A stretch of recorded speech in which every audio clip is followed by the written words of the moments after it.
ও শালা বিয়েই করবো না। শালার বিয়েতে এত টাকা খরচ আছে, ক্ষীর খেয়ে শালার অর্ধেক টাকা তুলে ফেলবো আজকে। কইস বর তো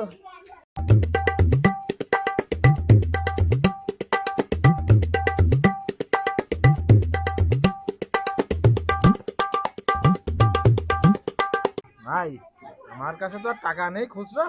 এই বড় নোটটাই আছে 2 টাকা, এইটাই দিলাম।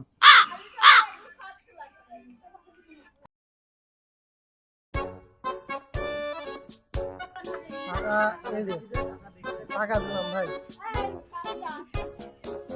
কি রে শালা, ক্ষীর দিতে যারা আসছে তারা সব কি ফকিন্নি নাকি?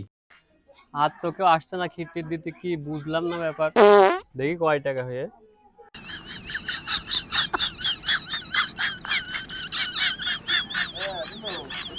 ও শালা বিয়েই করবো না।